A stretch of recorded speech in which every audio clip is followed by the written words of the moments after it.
How's it going, guys? Winner Kills here, and welcome to another Locals feature match. I know the last one was a few days ago, and I'm a little behind on getting these out to you guys, so expect a lot of feature matches in the next coming days, because I still got quite a few left from tournaments past. So we do have the Subterror Numeron, the Goomeron, whatever you want to call it here, versus the Invoked Mekk Knight deck. And looks like Subterror's starting things off first, as they would like to, with that Pot of Extravagance. Both decks are really kind of favoring what, when they get to play, I guess. One wants to go first, the other would like to go second to try to break that board. So we're going to see the Numeron wall. It wouldn't be Goomeron without the Umeron part. So we're going to see the network dump calling to the graveyard. And who needs to Ixie summon properly when you could just puke 4 Ixie's monsters from your extra deck at, pretty much no cost. So we're going to see 3 Numeron monsters at the field. I forget their names. I know they're like number monsters, like 1, 2, or 3 or whatever. But it doesn't matter. They're just here for the bigger picture, and that is, of course, Utopic Zexal. Which basically can turn off all of his effects next turn. Which is pretty strong if you ask me. So we're going to see Hidden City for the Guru. Set the Guru. Hidden City's going to flip it face up and get an additional search. Probably something for Final Battle, or Fiendus if he doesn't already have it, right? So pretty solid board here. And we're going to see set 2 as you would. And that will do it for his turn, passing it over to our Invoked Mekk Knight player. And as you might have expected, Zexal detaching 1 material. So now he cannot activate any effects. He can still special summon. I believe it's just any... he can't activate any effects or cards, I believe. But he can still summon monsters, which is pretty favorable here in this matchup, as you'll see. Pankratops and 2 Mekk Knight monsters, Purple and Red Moon, are still able to get on the field, which is pretty relevant, since at this point I believe Zexal only has 2 materials underneath it, and it only has 2,000 attack and defense now, which means all of his Mekk Knights, and that Pankratops included, can get over it. But yeah, so when he detaches, the opponent cannot activate cards, and effects cannot be activated this turn. So luckily he can still summon monsters here. Which is what is keeping him in the game. Luckily he's opened up those large and in charge monsters to hopefully clear out the Zexal. Our Subterror player is probably going to have to burn a lot if he really wants to keep the Zexal on board, but I just don't see it happening. We're going to see the final battle be activated here, and it looks like he'll be possibly flipping the Guru face down. And I believe the Hidden City also has an effect. Actually, yeah, he's going to be using it to book both monsters. And, so that'll clear the Pankratops. But, I mean, if he has a way to stop 2 more attacks, I will be impressed. Subterror, the final battle, rather, has 3 effects. I believe the one is to change the battle position of a monster. The other is to, increase the Subterror's monster, attack. Or make its attack, its combined a total attack and defense here. This Red Moon is trying so hard to swing in right now. It is trying so incredibly hard. But we are going to see the Hidden City activate to flip up Guru to add Umastrix. I believe that negates the attack. And then we're going to see also now Purple Nightfall trying to get in a word edgewise. And it looks like it will successfully go through. So, yeah, Hidden City's effect basically states you can change 1 face down defense position Subterror monster control to face up attack or defense position. Once per turn, when an opponent's monster declares an attack, you can change 1 face down defense position Subterror monster you control to face up attack or defense position. Then you can negate the attack. So that's why the Red Moon didn't go through. I'm not super familiar on Subterror effects. I know they change battle position often. Yeah, that will do it for our Mekk Knight player's turn. Successfully clearing the Zexal, which is a huge battle to be won. But the Pankratops did get flip face down, which is pretty unfortunate. Was not able to chain the effect. So that won't be opposing. What normally would be a major threat to our Subterror player is kind of just turned off for the time being. Purple Nightfall tagging out while it still can. Fiendus, you know, going through, and Umastrix getting to the field, which is obviously huge at this point, because that is a massive beater, and it is also a good form of removal via banishment. So now just probably trying to figure out a way to secure the game at this point. Adding Cave Clash off the Guru. It's funny because like the Zexal engine is so strong. Specific like with this deck where it just complements everything else. But really, it obviously does have to be done first. So there are games where I feel like with this deck that if you draw the Zexal engine later on, it's just not good. It's a very dead draw because I believe you need to control no monsters to be able to use networking calling here. But battle phase, we're going to see 2 final battles on the Guru and the Umastrix alike. And that is enough for a game right there, unfortunately. So Mekk Knight Invoked taking the early demise because of Zexal there.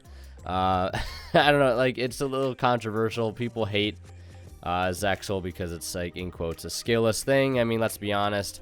It doesn't take too much brain power to put that out there and just turn the opponent's turn off, essentially. For the most part, it's not like turning it off completely, but you don't get to play that much, obviously. I just don't understand why we have cards like this in the game. We have cards like True King of All Calamities. We have cards like Zexal. I just don't feel like they should be in the game so much, so especially if they're that accessible. It's just, Zexal's one thing, I guess. I don't know. I'm just ranting here because I'm a little salty, and I know a lot of other people are salty about this engine, but it's like, it just seems like it's the perfect complement for a deck like Subterror. Because again, Subterror is already so good on its own, especially when it's piloted by somebody who's very familiar with the deck. And then it's just like the cherry on top. It's literally, quite literally, free real estate.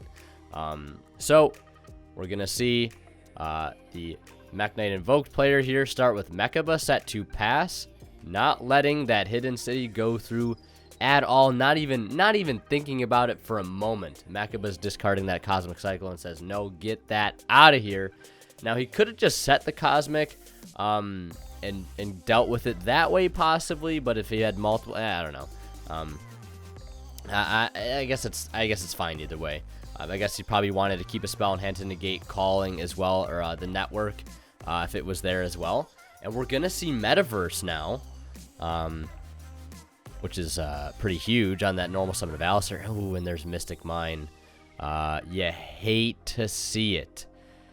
Not only has our Mekk Knight Invoked player had to deal with Zexal this game, he's also going to have to deal with a Mystic Mine, and it's probably feeling pretty bittersweet now to discard that Cosmic Cyclone. So, like, hindsight's 20/20. I personally, I don't know, Cosmic Cyclone is a card I feel better left set on the field, but either way, you know, he's Cosmic Cycloning the Hidden City. But then again, like, he also could still, I don't know. Looks like he has 2 copies of Invocation in hand, at least another spell card. So maybe there's a way he could have kept both to be able to Cosmic the Hidden City, then negate the mine. But I don't know if Mekka would actually be able to negate the mine. So yeah, Meltdown is on the field, and it looks like he did try to Judgment the Invocation, but it looks like he cannot respond. Because of Meltdown's broken effect. He's going to go ahead and fusion for another Mekaba. And he's going to attempt to activate Guru. We're going to see it get negated since they did have the same monsters on the field. Same amount. And then we're going to see Invocation for Alistair there. Okay. So, not clearing the Mystic Mine just yet. Doesn't really need to. He does have outs in the main deck, so I guess at this point he can just sort of play ball a little bit and play a little back and forth. Stopping that Guru is very, very important. He could have left the Guru on the field, and the Mystic Mine would have taken care of itself, but that did leave a Guru on the field, and Mekaba coming in clutch once again, turning off that network, and it looks like that'll do it for his turn. He went for the power play clearing the mine himself. And we're going to see Solemn Judgment now on the Summon of Alistair when it is a legal thing to be able to do. And now we're going to see, looks like just Battle Phase here, Secrets for Yellow Star, and that's going to be enough damage for game. So now we're going to head into Game 3. And as we do, I want to mention a quick shout out to our sponsor over at Imperium Duelist. They've got amazing products on their site. I say it all the time. Sleeves, binders, mats, deck boxes, dice, clothing, all sorts of fantastic stuff. If you guys want to check it out, I highly recommend. If you end up buying anything, please do use my discount code WinnerKills10 off at checkout. You'll save 10% off your entire order, and you will directly support the channel in the process. And of course, if you guys are buying anything on TCG Player, I hope it's not a Numeron deck, but if it is, please use my affiliate link down in the description below. That is the first link in the description. If you guys shop and check out using that link, a small bit of the revenue from your purchase will go right back into the channel, and also consider becoming a member of the channel today as well. But we didn't miss too much here during our Numeron player's turn. The same old shenanigans that we're used to, you know, going for the Utopic Zexal, and then the Incity for Guru. Sorry for that impromptu Lithium impression. I love Lithium. Shoutouts to, of course, Lithium. Check out his channel if you haven't. Come on, I don't know why I'm bringing this up so randomly, but just check out Lithium if you haven't. Love the guy, love his videos, love the accent. But we're gonna see the Zexal come down as you do, and of course, Hidden City is alive and well, and looks like a copy of Imperial Order in the main deck, and Guru flipping itself down alongside the other Numeron monster. I wonder that might prevent it from being banished during the end phase. We're gonna see final battle. Flip up Guru. Guru attempting to activate. It looks like it will go through. And we're gonna see an Infinite Impermanence in response. But there is the Fiendus to say no. And he says, you know what, we're just going to change Zexal here while we're at it. Adding another copy of Fiendus. So close. So close, my Invoked Mekk Knight player. But yet so far. Oh, man. I mean, that's the right card to have there at the right time. You're just hoping they don't have another Fiendus already in hand. But, of course, they always do, right? So now, cannot activate cards or the effects of those cards. But he still has Mekk Knights, which is a huge advantage in this matchup. You can clear that 2k body on the field and hopefully grind it out like we saw in Game 1. But there's Gameciel. There's the out to it right there. Zexal not leaving the field for some reason, but Blue Sky hits the field, unfortunately, for 0 searches. It would have been blue for 2. Alistair hits the field now as well. Actually, no, it looks like he tributed over the Guru. My bad. I was like, why didn't... I thought he would have tributed over the Zexal, but he'll probably be able to get over the Zexal anyways this turn. At least I would hope so. But clearing the Guru, which I guess in this situation is actually the bigger threat.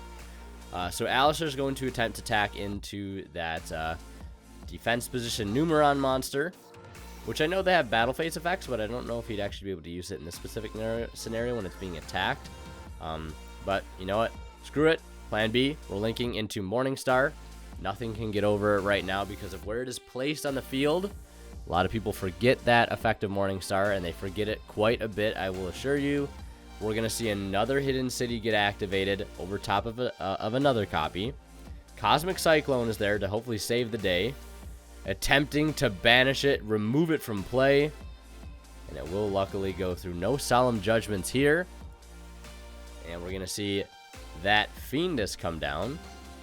And attempt to book that other... I'm not sure on the ruling of Numeron Network. I'm just going to pull it up on my phone here mid-commentary to see if the Numeron monster actually would stay if it was booked face down. I'm assuming it would, but let's go ahead and check here.